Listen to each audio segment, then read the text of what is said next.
You've reached the all-important signal flow video for the Jochum Allen and Heath SQ mixer. This is a very important video to understand, so pay attention to what's going on. I'm an SQ mixpad on my computer right now, and I've connected to it with the Wi-Fi. I'm on the LW AV network.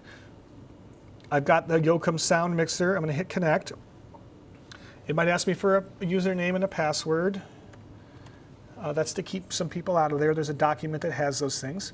But here's where I'm at. I want to go and explain something about inputs and outputs. So, on any modern mixing board, we're going to go over to processing again. You'll see this very first fader here, which is number 1. It's the keys. And there's all kinds of information about the keys. Now, on older mixers, number 1 in this channel would always be coming from the physical input that says number 1 on the back of the mixer device that you're using. On digital modern mixers, that's not always true. That's where this patching screen comes into play. So if I click on the left, I'm going to say I want to know about inputs first. I want to know where my inputs are coming from.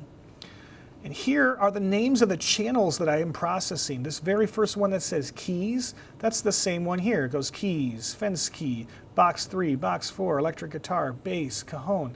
I'm in these first 8 channels. And if I come over here to these 17, 18, 19, 21, those channels right there, that says STG1, STG2, STG5, STG6.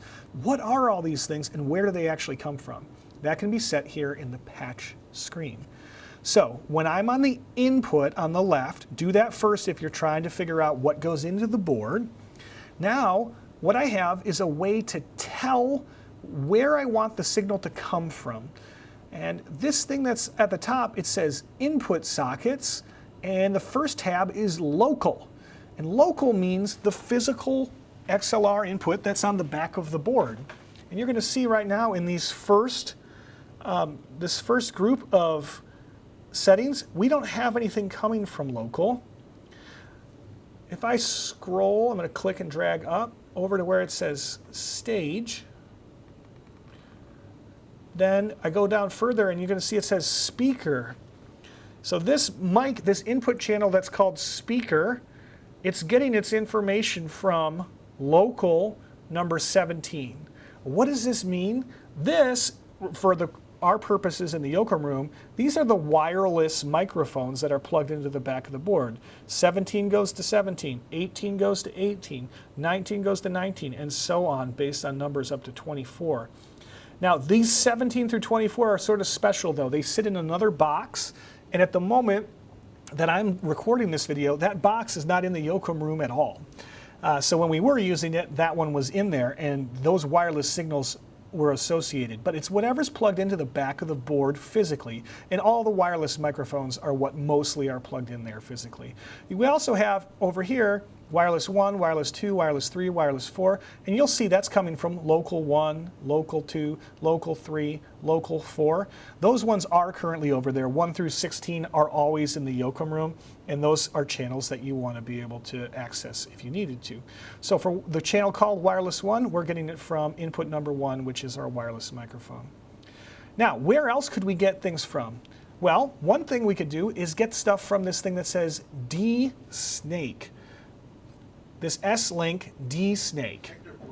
So here, I'm going to click on this D-Snake, and now I'm at my input channels, and you're going to see I do have some that are assigned from this spot. 1, 2. It says STG1, which stands for stage 1, goes to 1 on this S-Link. Stage 2. All of the physical inputs on the Jochum stage are 1-to-1 to this thing that's called S-Link. So 1 through 23, there is no 24 on stage anywhere. 1 through 23 is from one of those physical inputs. And here, stage 1 comes from right here.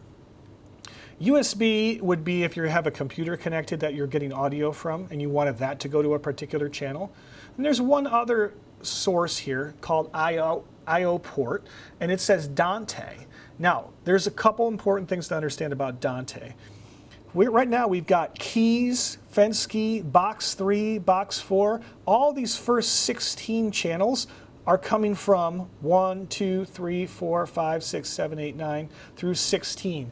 This is the Jochum stage box, and it's already patched in Dante to go to that box and then come into this board on channels 1 through 16.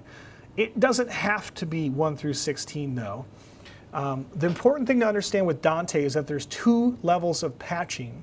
So I have to tell the Dante network what device, from what device output goes to what device input. And then once I've done that, I can come into a physical device like the SQ board and tell it, hey, go find Dante 1, which I know is the stage box, and assign it to this first channel of processing. That's the keyboard player. So I can pick anything I want to go in any one of these slots. So if I were to come here, let me zoom back in again. And stage 13, well, where is that coming from? First off, I can just go and look. It's not in local. Stage 13 is not in local. I don't see it anywhere. Here, if I drag down, here's stage 13, and I see a box right there. It's coming from S-Link 13, and that's the physical input on the stage. But if I needed this channel to come from somewhere else instead of the stage, let's first do something else. I'm going to come over and find this channel. Here's stage 13 right here, and I'm going to name it something else. I'm going to name it Owen. Let's say Owen, you're going to see it in here too. There's the channel that's called Owen right here. And if I go over, that's coming from stage 13, from S-Link 13, which is my stage box. But let's say for some reason I needed to move to the other side of the stage, and I'm no longer coming from this spot. Well, I might be plugged in with a guitar or a microphone or something like that to here. I can use this processing box and say, hey, Owen, where are you plugged in? I'm plugged in at 21. Okay, so I'm going to come over to where it says 21. I'm going to click. On this, it's going to give me a warning, say, do I want to patch this? I'm going to say yes. And now you'll see Owen is patched over to 21. And that same input processing that I had over here for Owen is still there. Any gain, EQ, compression, fader levels to monitors and mixes, they're all still there, but instead I'm pulling my information from a different spot. I'm pulling it from over here. And you can do that with anything. So the question is, do you want it to come from the back of the board, which is the wireless channels mostly? So yes, we have that for these first wireless channels and then also these wireless channels. Do I want to come from the stage? I choose the S-Link. Do I want it to come from Dante, which might be the stage box, which should always be set to 1 to 16, or something else that's patched to Dante where I can bring in another input into a processing point? So that's how you do the inputs. And you can have that be different scene by scene. So I am not going to save the scene. I'm going to go load up a different one instead. Let me load up test and hit go. And if I were to go back to this one that we were on before, since I didn't save it, if I come into the processing, you can see I'm still seeing stage 13 there right now. Let's take a look at outputs though. If I want to patch the outputs from a particular spot, I'm going to choose outputs on the left first off. And I have physical outputs that come out of the back of the board that you're mixing on. That's local again. I have S-Link, which goes down into the basement. And right now I don't think there's anything that runs as an output down there. There's me, which is a monitor port, which we don't use, USB, which we don't use, and then Dante, which is a stage box again. And so we are at a choir concert right here, but I'm on outputs, and I'm looking on this left side at mix outs. That's the physical mixes that we see. And we're going to see some different names of things like Jess, Mark, Ken, guitar, bass, drums. We can see that number 1, Jess is getting her output from the local board number 1. So it leaves the output socket that says 1, and it's carrying the Jess signal. This is an output, not an input. So that's the same thing if I come over here to aux 1, or let's do mixes instead. Mix 1 right here is Jess. This is a group, that's why it's in the first slot. This is actually number 1 here. Auxiliary 1, which is the same as this thing right here. There's the master, this is Jess. If you wanted to see her mix actually, I would choose aux 1 here, and then I could mix whatever I wanted to into that spot. But I'm up here at the input-output patch, output 1. I want it to carry, mix out, and where is it going? Out of the physical board, slot number 1. These first 8 used to go directly into our in-ear monitor box, which is set up on the stage. Since chapel has been moved recently into the gym again, that means that this box isn't even right there. So these cables, they're still carrying the signal, but there's nothing for it to send to. Those cables were physically plugged into the in-ear monitor box and then sent wirelessly to the in-ear packs before. But if I wanted them to come from somewhere else, I could. I could send them down into the basement to the D-Snake, where there are outputs that you could patch to somewhere else if you wanted to.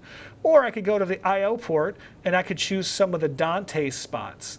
I actually do think there are some Dante ones over here. 57 through 64 in the Jochum room on the Dante outputs are the first 8 spots on the box. So the same signal can go to multiple places. So under local, we can see number 1 carries 1, but here in Dante, or Jess carried 1, this Jess is also coming out of Dante number 57, which is patched through Dante controller. Watch the video on Dante patching if you don't know that. But I just know that that's patched right now in Dante controller over to the stage box. So you could plug in there and get a wired signal if you wanted to. So local is going to be the back of the soundboard. S-Link is going to go down to the basement to an AR2412 or something like that. There's a unit that has some outputs that you could go and patch into the ties if you wanted, or over here to the I/O port that says Dante. One other thing locally right now, there's a physical snake output that can carry some of these other monitor channels, monitor A and monitor B, that run down to the basement through a snake. They're right here. In the future, we might take monitor A and have it come from the S-Link box instead down in the basement. So you might have to look for it there, but look for documentation that I have in a folder to help understand that. All right, so that's patching for the Jochum room, the more complicated room right now. There'll be another video that talks about how the patching works inside of the broadcast room.